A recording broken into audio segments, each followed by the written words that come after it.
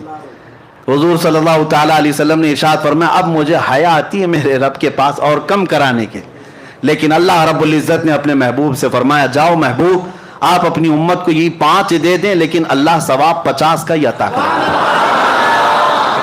5 پڑھو گے لیکن ثواب 50 کا ہی دیا جائے گا, اس میں کوئی کٹوتی نہیں کی گئی ثواب میں. اب یہاں پر بات یہ ہے کہ ایک ہی بار کیوں نہیں کم کر دیے, ڈائریکٹ 45 کم کر دیتے, ڈائریکٹ ایک ساتھ کم کرتے یا 2 بار میں کم کرتے. اب سنیے, آپ کو وہ واقعہ معلوم ہونا چاہیے کہ موسیٰ علیہ السلام نے اپنے زمانے میں ایک مرتبہ اللہ کریم کی بارگاہ میں یہ عرض کیا تھا ربی ارینی, اے اللہ تو مجھے اپنا دیدار کرا دے. اور وہ ایک بار نہیں بار بار کہتے تھے اے اللہ تو اپنے جلوے دکھا, اے اللہ تو اپنے جلوے دکھا, اے اللہ تو اپنے جلوے دکھا. رب تبارک و تعالیٰ کی بارگاہ میں بار بار اصرار کر رہے تھے. تو موسیٰ علیہ السلام کو کوہ طور پر بلایا گیا, پہاڑ پر, اور کہا گیا کہ آپ یہاں کھڑے رہے, رب تعالیٰ اپنی تجلی کی ایک ہلکی سی جھلک آپ کے سامنے پیش کرے گا. اور وہ اتنی چھوٹی کہ سوئی کے ناکے سے بھی کم, سوئی کے کونے سے بھی زیادہ چھوٹی, اور وہ ایک درخت پر ڈالی گئی.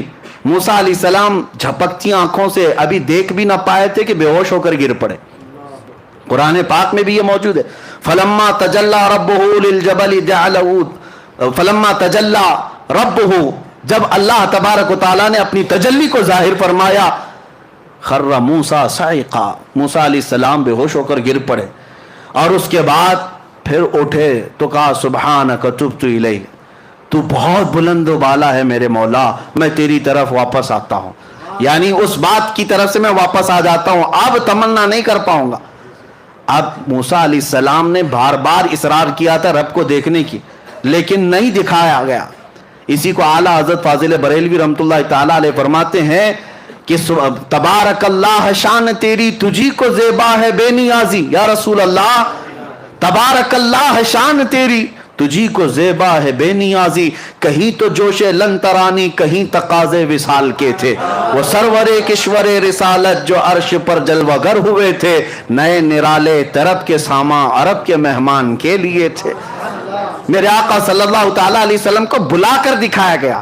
اب میں آپ کو بتاتا ہوں یہ 45 نمازیں 9 بار میں کم کیوں گئی. فقہاء کرام اور شارحین فرماتے ہیں موسیٰ علیہ السلام نے جو اصرار کیا تھا نا, اے اللہ تو دکھا دے, اپنا دیدار کرا دے, کتنی بار کیا تھا؟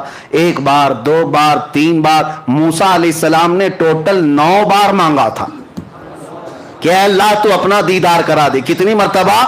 9 بار. اور اللہ کا ایک وعدہ ہے کہ اللہ اپنے نبیوں کی دعا کو رد نہیں کرتا, اور اگر فوراً نہیں قبول کی گئی تو تھوڑی دیر کے بعد قبول کی جائے, ابھی نہیں تو بعد میں.